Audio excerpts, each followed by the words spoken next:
Hello बच्चों, चलिए प्रश्न को पढ़ते हैं। अपवाह या फिर कहिए अनुगमन वेग व धारा घनत्व के बीच संबंध स्थापित कीजिए। तो चलिए बच्चों, सबसे पहले हम लिख लेंगे मूल अवधारणा। मूल अवधारणा जिस पर कि बच्चों यह प्रश्न आधारित है। बच्चों यह प्रश्न आधारित है अनुगमन वेग और या फिर वह कह सकते हैं अनुगमन वेग व धारा घनत्व पर। जैसा कि बच्चों आप देख सकते हैं प्रश्न में कहा गया है हमें इन दोनों के बीच संबंध स्थापित करने के लिए। तो चलिए पहले हम समझ लें कि क्या है धारा घनत्व, क्या होता है अनुगमन वेग। बच्चों धारा घनत्व जिसे कि हम प्रदर्शित करते हैं जे से। बच्चों जे बराबर होता है I/A।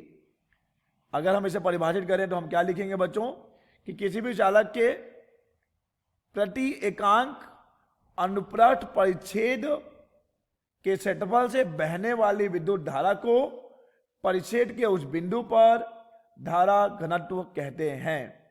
ठीक है बच्चों। और अगर हम बात करें बच्चों की अनुगमन वेग क्या है, तो बच्चों अनुगमन वेग क्या होता है बच्चों। बच्चों अनुगमन वेग या कहिए अपवाह वेग वह नियत औसत वेग होता है जिससे कि मुक्त इलेक्ट्रॉन क्या करते हैं बच्चों। चलिए हम एक चालक ले लें। बच्चों हम जानते हैं कि चालक में बहुत सारे मुक्त इलेक्ट्रॉन होते हैं।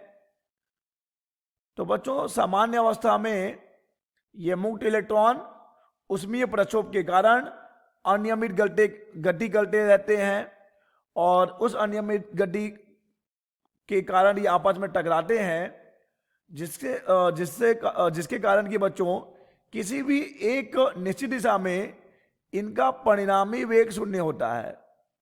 परिणामी वेग शून्य होता है। ठीक है बच्चों।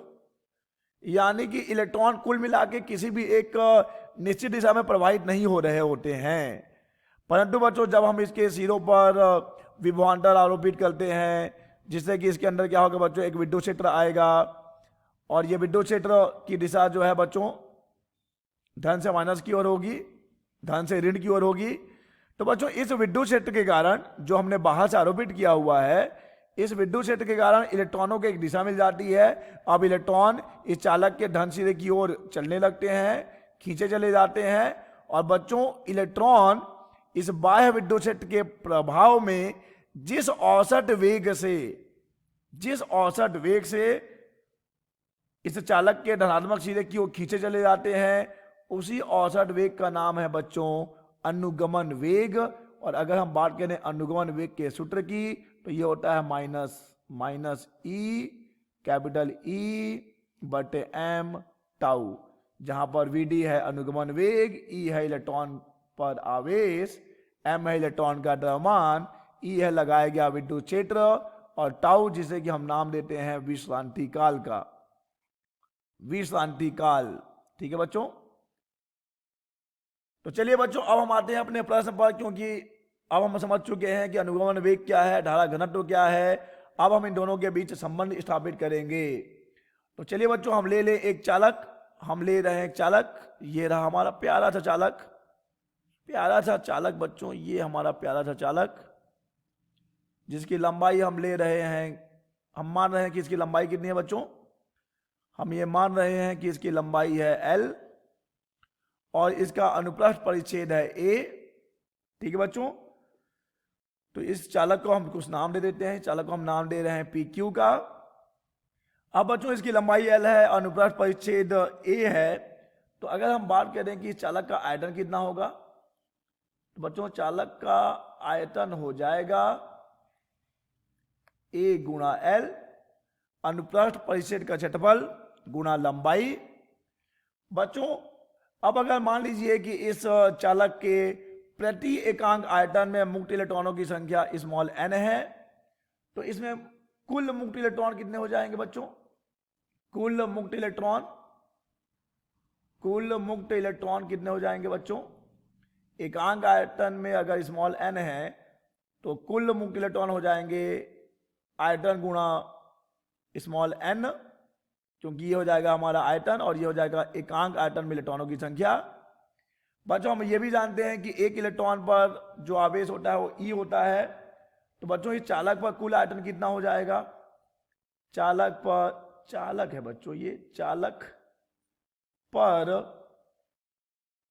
कुल आयतन हो जाएगा, क्षमा कीजिएगा, चालक पर कुल आवेश की बात हो रही है। एक इलेक्ट्रॉन पर आवेश है E, हमारे पास कुल इतने आवेश हैं, तो कुल आवेश हो जाएगा इलेक्ट्रॉनों की संख्या गुणा एक इलेक्ट्रॉन पर आवेश। ठीक है बच्चों। अब देखिए बच्चों,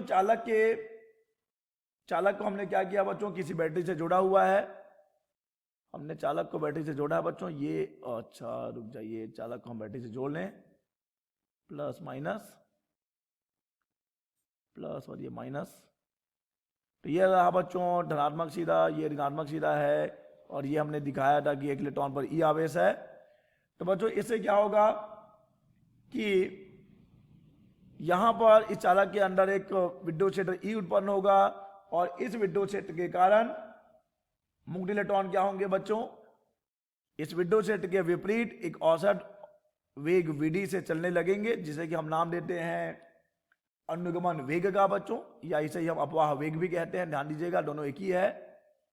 इंग्लिश में इसे हम ड्रिफ्ट वेलोसिटी कहते हैं बच्चों। अब अगर मान लीजिए कि आवेश को, चालक को पार करने में कितना समय लगता है, t समय लगता है बच्चों, तो हम जानते हैं कि समय बराबर हो जाता है, t बराबर हो जाएगा दूरी जो कि यहां पर l है, और चाल है बच्चों Vd, t बराबर हो जाएगा L बटे Vd। अब बच्चों देखिए हमारे पास कुल आवेश Q है, हमारे पास समय है t, तो अगर हम पता करें कि चालक में धारा कितनी बह रही है, तो हम जानते हैं धारा बराबर होता है आवेश प्रवाह की दर, यानी कि I बराबर ALNE बटे t का मान हमारे पास है L बटे Vd। यहां से L और L की कहानी खत्म कर दीजिए, तो हमारे पास आ जाएगा I बराबर NeAVd, I बराबर NeAVd, जो कि बच्चों है विद्युत धारा और अपवाह वेग में संबंध। परंतु हमें संबंध चाहिए अनुगमन वेग और धारा घनत्व के बीच। और बच्चों हमने मूल अवधारणा में इस बात की चर्चा की है कि J यानी कि धारा घनत्व होता है I बटे A, तो यहां से J बराबर हो जाएगा, I का मान हमने निकाला है NeAVd बटे A, तो यहां से A और A की कहानी खत्म। तो J बराबर हमें मिल जाएगा बच्चों NeVd, और यह है बच्चों धारा घनत्व और अपवाह वेग में संबंध।